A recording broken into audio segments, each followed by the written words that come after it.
Hello, you spicy bean. If you're new, my name is Harriet and my cat has just decided to start playing with her toy. Esme.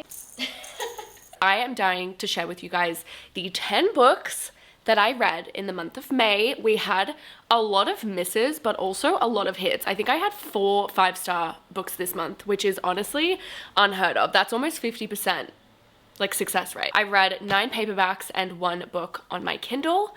Let's just get straight into it. So I started off the month with Done and Dusted by Lila Sage. This is a cowboy romance, which I've never read before, very out of my comfort zone. And this book centers around Emmy, who was a horse rider, but she ends up leaving the town that she lives in to go and stay back in her small town where her family lives. And when she gets there, she runs into her brother's best friend, Luke Brooks, who is the kind of grumpy bar owner, and they basically hit it off straight away. It's kind of like meant to be enemies or dislike to lovers, but it wasn't like that at all. Don't get your hopes up. For me, this book was a real miss. I actually rated it 1 star, which, let's just remember that reading is so subjective, and that's not me saying this book is bad. It just didn't hit for me. I found the writing not great, and also I just hate this insta love, like insta lust thing. Like, for me, they didn't really build a connection. I didn't feel that they liked each other and all of this. It kind of went from like, ew, screw this guy, to like, I want to rip his clothes off. Not a whole lot about this book that I enjoyed. It was quick, which is always nice. I think it was like less than 300 pages, so definitely a quick read, but like, it wasn't for me. I found it a little frustrating. And also the front literally says a sweet slow burn. This is not a slow burn.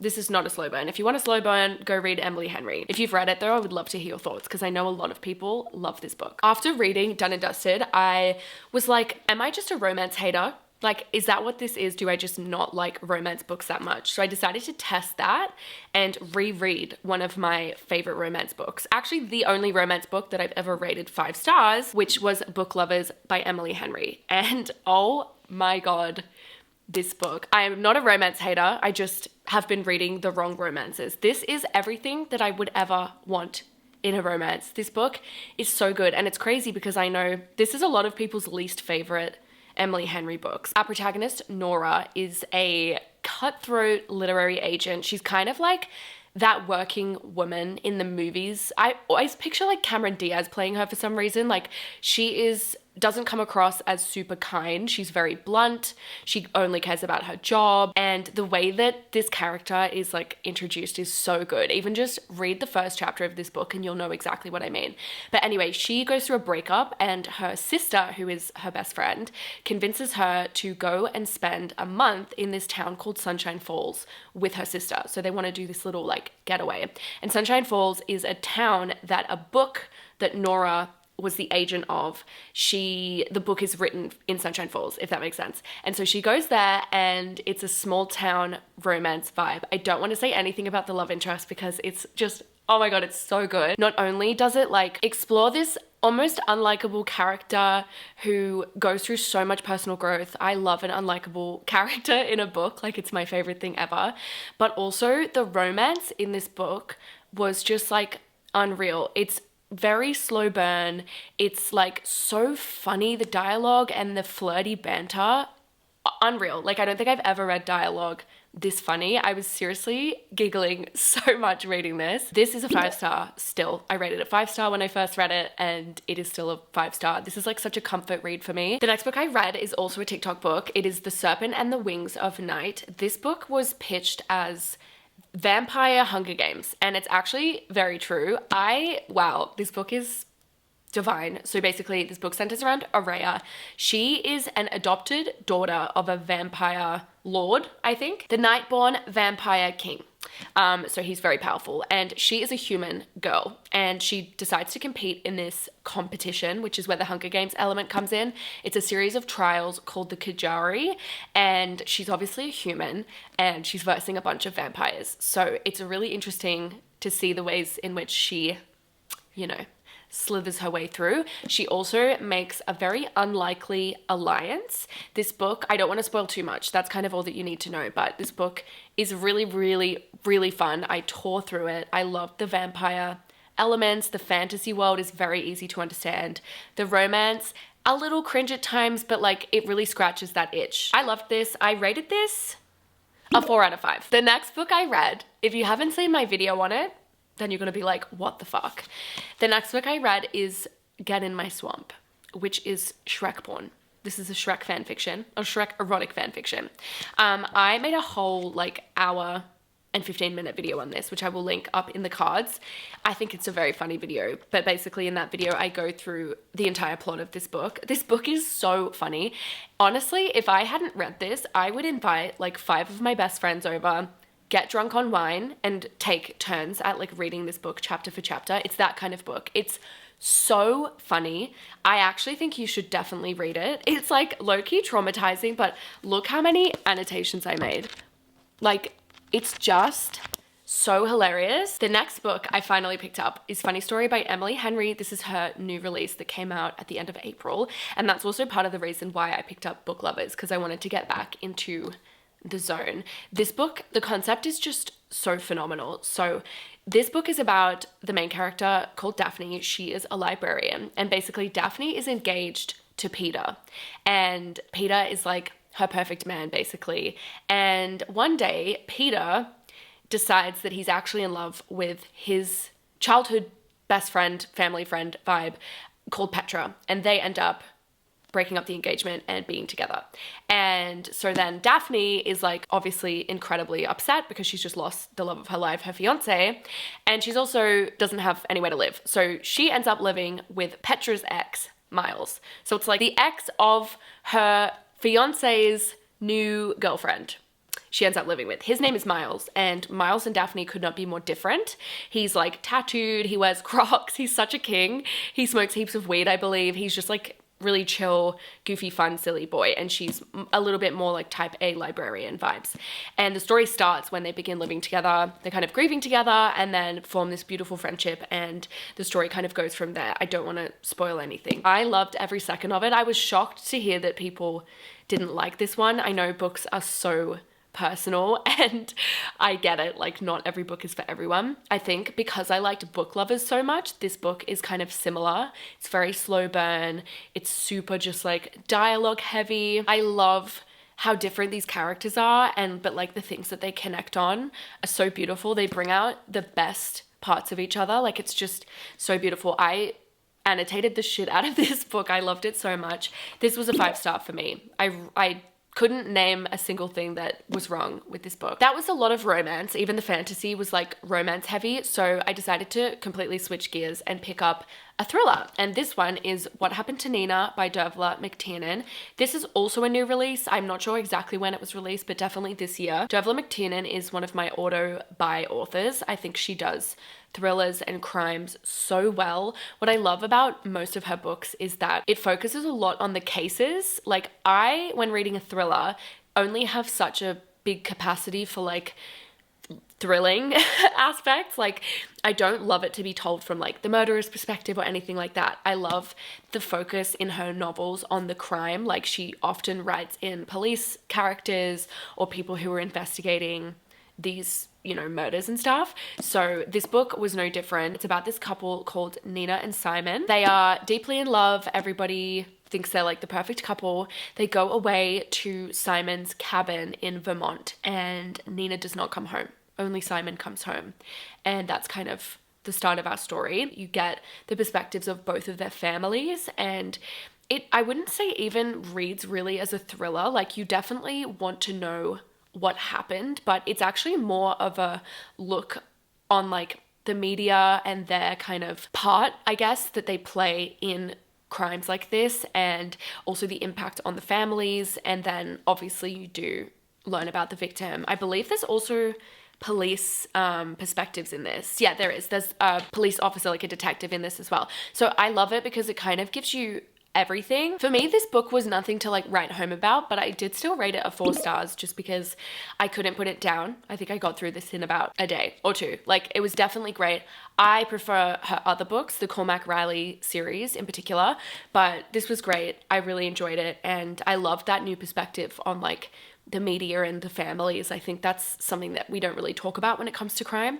So I love that. The next book that I read. My friend Rach and I were in a bookstore and we decided we wanted to like buddy read a book together and just like talk about it, kind of have our own mini book club. And so we ended up finding this book, which is called The Last Murder at the End of the World by Stuart Turton. When we were at the bookstore, you know how the employees write little notes and it's like, I recommend this book because X, Y, Z. The person who recommended this said that it was like this incredible kind of thrilling crime thing and you're trying to solve the murder, and at the end of the book, like anybody could have done it. And that is not what this book is. This book was so falsely advertised, even on the back of the book. What it says is just not what you get in this book. So basically, this book is about an island. This island is surrounded in fog. If they go into the fog, they die. That is what everybody's been told. There are 3 scientists on this island. The scientists are over 100, I believe, that humans have just like evolved to that level. And then there are villagers. I don't know how many villagers. 122 villagers and 3 scientists. And basically, the scientists are kind of the leaders, so they control everything. And then the villagers do all of the work. They, you know, plow the farms and they harvest the vegetables and they make the dinner and just do everything. And it's like this really beautiful ecosystem where they live in harmony with each other. The villagers have a nightly curfew and everybody just is really content with this, except for one of our main characters called Emery, who has always been a little bit different. She kind of questions like, why do we need to do what you guys say? All of that kind of stuff. One day they wake up and one of the scientists is dead, has been murdered. They then learn that the fog is encroaching on the island. That murder has triggered this system or whatever to make the fog enclose. And so they then have 107 hours to save the island. And the only person who can save the island and figure out what happened is Emery. And so that's kind of the story. The reason I didn't like this, I have so many reasons, but I don't want to spoil anything, but basically the murder doesn't happen until halfway through the book. The whole first half is just, we live on this island, we're gonna plow fields, and like it just whatever. Was it written in third person? Kind of. There was like an omnipresent narrator. Can't get into that too much. Basically, I just didn't like anything about this book. I didn't like the way it was written. It felt really slow. I actually had to force myself to pick this up. Like I just was not into it. And the main thing, right? You'd hope that the ending, who did it, that would be satisfying and like, yes, at least I found out who did it. The ending was so bad. Like it wasn't for me. I know some people really do like this, and I'm not trying to shit all over this book. Well, I kind of just did, but I'm just being honest with my opinion. I'm sure that some people would like this book. If you're looking for a fun island murder mystery though, this is not it. And I just feel so sad because I love the concept of the fog. I love the concept of like these scientists telling these people what to do and like that dynamic and how Emery was questioning it. Like I actually love what was written on the back of this book. It just didn't hit, and yeah, it is what it is. 1 star from me. So disappointing. The final 3 books are going to be featured in a reading vlog next week. So keep your eyes peeled for that. It's going to be so good because I have 2 5 stars. 2 5 stars, you guys, in these last 3 books. So the first book that I picked up was Bear Town. Oh my God. Oh my God. Sometimes books are worth the hype. This is set in a town called Bear Town. It's in Sweden. It's a very small town, very tight-knit but isolated community. And the community is basically all based around ice hockey. There's this junior ice hockey team, which is, I think for the first time in heaps, like many, many years, has a chance at really succeeding. And it's so much deeper than that because yes, it would be amazing if this ice hockey team succeeded, but if they succeeded, there are so many other things that would happen, like domino effects. They believe it will put the town on the map. So this team is under a lot of pressure and you really feel that. It's a bunch of young boys and their parents and their coaches. This book is told from everyone's perspective. Like every paragraph is a new person's perspective. And so you really get to know the importance of ice hockey in this town. When the final, I think it is, or maybe the semi-final happens, they have a party and a really violent act occurs. It says that on the back of the book. It's not a spoiler. And the rest of the book is kind of the aftermath of that. How does a town deal with something like this happening? Are they going to risk the success of the ice hockey team in order to, you know, give consequences, or are they going to brush it under the rug? And it's just phenomenal. Like, the human experience is written so well in this book. I actually couldn't stop crying, sometimes from laughing, sometimes from pure devastation, sometimes from anger. Like, I cannot recommend this book enough. Definitely look up trigger warnings if you need to, but be warned that the violent act will obviously be revealed to you if you do. But 5 stars. Loved every second of this. The next book I read was Whisper by Lynette Noni. I've actually never heard anybody talk about this book. I just saw it in the Dymocks 100 Best Books of the Year, which is like my bookstore. This book is such an amazing concept. It's about this patient at this government-run facility. It's called Lengard. She is subject 684, and the reason they call her Jane Doe is because she doesn't actually speak. She will not reveal her name. She won't talk to anybody, and she's basically a little guinea pig. They carry out a bunch of experiments on her. We don't know why. She has like this brain experiment every day, which is basically torture. They torture her in all kinds of ways. And then she has physical education, or like physical training, which is less torturous. But she doesn't understand really why she's there. They're not really helping her. And one day she meets with the Lengard director, the guy who runs the place. And he says, we're going to change up your program because this is obviously not working. We're going to give you 1 month with a new evaluator, and we're going to see what happens to you. And if you don't get better and start participating in the program, we need to dispose of you, is basically what he says. This new evaluator treats her with kindness, which she's never experienced before. And that's kind of the basis for the story. There's so many fun themes in this book that I can't say because it's kind of like when you find out why she's there and everything, that's when the story really feels like it begins. But really fun, easy read. This is a YA book. It's very dystopian, just like a great, easy read. It was really Moorish. Like, I kept wanting to pick it up because I just needed to know like why she was there, what happened. It also randomly is set in Sydney. I think because Lynette Noni is Australian, which I didn't know. She wrote The Prison Healer, which you guys might have heard of. I rated this a 3 stars, but like I would highly recommend it if you want that kind of YA dystopian itch scratched, or if you need a palate cleanser. This was like a really fun, easy palate cleanser, not super heavy, not super complicated, just like a fun read. The final book I read in the month of May is Eleanor Oliphant is Completely Fine. A lot of my best friends have said this is a god tier 6-star read for them, and I've just never read it. This book was published in like 2017, I think. Eleanor Oliphant is a very quirky person. She lives her life basically by a rule book, by a timetable, okay? She's like the most type A person you'll ever meet.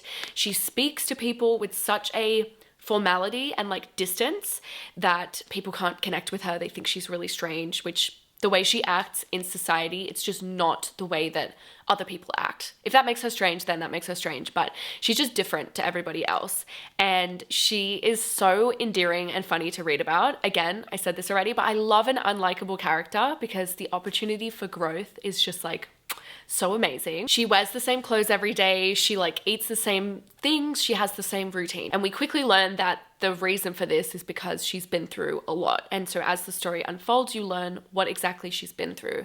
She also begins to connect with some characters, which is so beautiful. It's kind of like that beautiful, unlikely friendship story. I realize that it's probably very divisive. Like, I think some people will not like this book because it is mainly a character study. There is plot for sure, and you uncover the past, and then there's this really fun plot. She's kind of has this quest that she wants to go on, so that's really fun as well. But it's definitely more about Eleanor living her life and you uncovering why she is the way that she is, and then also the ways in which she learns to kind of change. It's beautiful. Like, I loved this so much. I rated this 5 stars. I think everybody could learn something from this book. It's also such a beautiful reminder to just never judge anybody from the way that they speak or the way that they look, because you actually just never, ever, ever know what somebody is going through. And this was such a beautiful reminder to be kind to people no matter what. I'm literally tearing up because this book is just, it's so good. I could not recommend it more. I can see why it won the book of the year. Like, it's just phenomenal, and I really think you should read it if you want this kind of character growth story. And if you do read it, please Let me know what you think. So those were the books I read in May. What a great month. 4 5-star reads is honestly unbelievable.